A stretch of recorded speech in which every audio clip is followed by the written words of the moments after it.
Hey guys, James here with Waterford Business Solutions.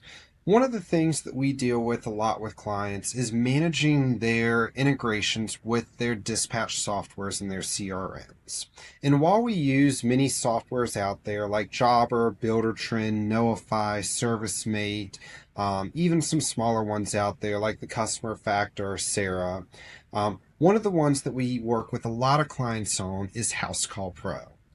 Housecall Pro is a big one out there, and it does integrate decently well with QuickBooks, but it does have its little idiosyncrasies. And one of those idiosyncrasies that we want to pick on today is going to be issuing refunds through the program.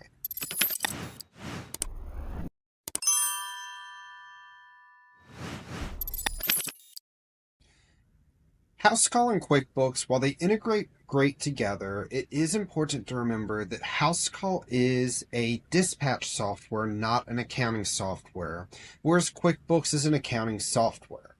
What that ultimately creates is a differentiation in terminology. What Housecall Pro may call something is not per se what QuickBooks may call something, and what Housecall Pro may call something may not comply with the standards of accounting or how QuickBooks is going to treat accounting. So it's super important to understand that when you do something in Housecall, it may not work exactly as you would think it should or as exactly as it would in QuickBooks. And that's where this refund issue comes into place, is a differentiation in terminology. In Housecall, if you choose to refund a payment, that refund opens the invoice back up to payment so that you could then receive another payment. However, in the accounting world, a refund is not that. A refund is just giving a customer their money back. So instead of you invoicing for $300, and giving the customer $50 back like a typical refund would be, Housecall Pro, you invoice the customer for $300, give the customer $50 back, and now the customer owes you another $50, or you have to discount that invoice by $50. That's not a standard definition of refunds. So if you were to go off of Housecall Pro's definition with your integration with QuickBooks, and you were to discount that invoice by $50, you would end up with a $300 payment in QuickBooks and a $250 invoice, or be overpaid by $50. Or if you were to receive another payment to make up for the $50 difference, you would go ahead and you would have a $300 invoice, a $300 payment, and a $50 payment, so that once again, you're overpaid by $50. This creates a big conundrum on your QuickBooks and in your accounts receivable and your accounting as a whole, because now you've got a bunch of negatives on your accounts receivable report. Just a few weeks ago, we talked about what accounts receivable is and why it's so important. And so we've got to make sure that we correct out this differentiation in terminology. Now, luckily, it's a fairly easy solution, and one that I'll share with y'all in just a few minutes, that all you have to do is just scroll down, and instead of receiving a payment like normal in Housecall, you just scroll down to the QuickBooks Online link section and receive a local payment. What happens there is it doesn't push that payment to QuickBooks. It's still going to have the invoice paid in full in Housecall, but you're not going to end up with an overpayment in QuickBooks. Where your minor issue is going to come into place is your income is not going to match between Housecall Pro and QuickBooks, once again, because terms don't match. In QuickBooks, since you issued that $50 refund, you went ahead and issued a refund receipt. And that's what happens when you issue a refund in Housecall, is it creates a refund receipt in QuickBooks. That refund receipt is going to reduce the income line associated with the product and service that you are refunding in QuickBooks. When you reduce that income line, now instead of showing that you made $300 on this job, you're going to show that you made $250. So yes, even though you've got a $300 invoice, Because you've got that $50 refund receipt, you're only recognizing $250 to see that there. Whereas in Housecall, to see that same recognition of income, you would have to reduce your invoice by $50. But by doing that, you're going to end up reducing the invoice in QuickBooks, and in QuickBooks, you're only going to show $200 worth of income.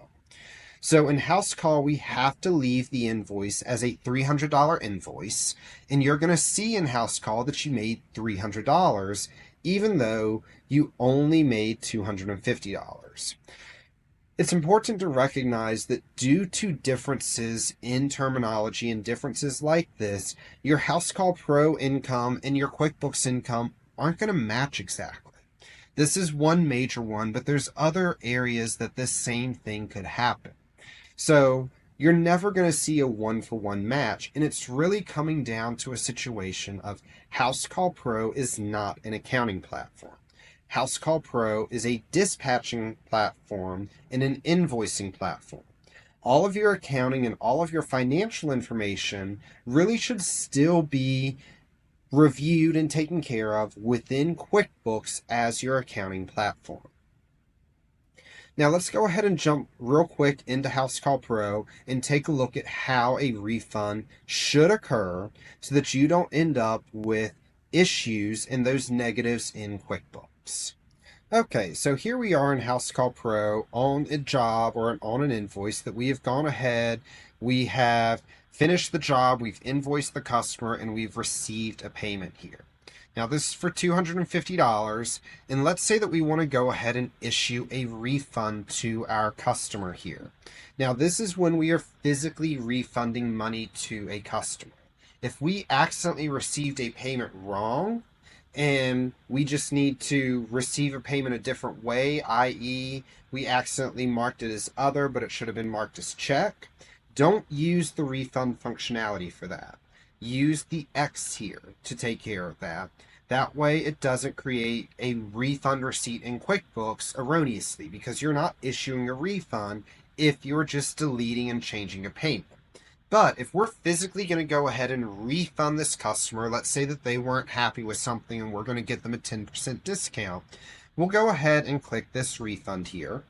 We'll select that we're going to get them a $25 refund. Ooh, one too many backspaces there, and issue a refund here. This is going to go ahead and push over a refund receipt in QuickBooks for this product and service, so that it reduces the line item that I have set up for this product and service by $25 on my profit and loss or income statement. But what it does in Housecall that it doesn't do in QuickBooks is it opens this invoice back up to payment. Now in QuickBooks, this invoice is still paid in full. It's still a $250 invoice. It still has a $250 payment. The reduction in income is coming from the refund receipt, reducing the income line on my profit and loss statement. In Housecall, if I came in here and I went ahead and I added a discount for $25 on here, it's going to modify that invoice, it's going to reduce that invoice, and that invoice will then be overpaid in QuickBooks and create a bigger issue. If in Housecall I click up here and pay another $25, it's going to push another $25 payment into QuickBooks. And again, I'm going to be overpaid in QuickBooks and have too much money on the invoice there. Again, not something that we want. So what we do is we scroll all the way down to the bottom here, and in our QuickBooks Online links section, you'll see 3 dots here on the top right corner.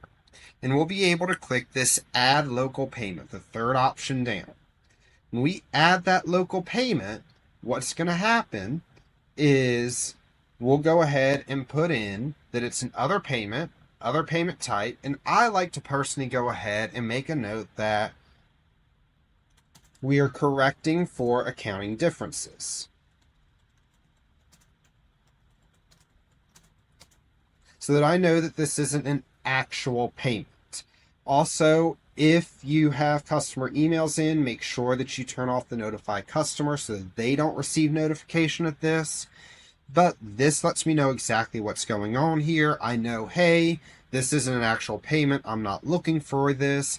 And this isn't going to send this to QuickBooks and cause any issues of overpayment or bank deposit stuff that I have to do, affecting my undeposited funds and causing other issues for me.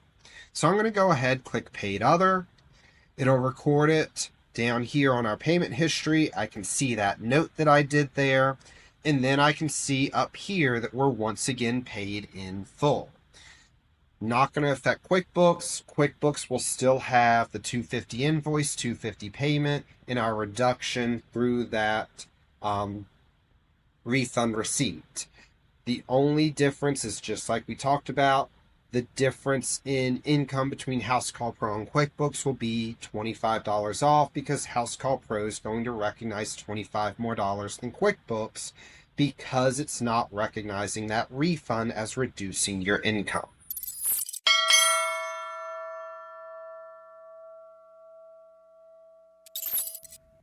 As always, guys, thanks so much for joining me today. I hope you got a lot of information. Feel free to share this with anyone that you know is struggling with refunds in Housecall and QuickBooks.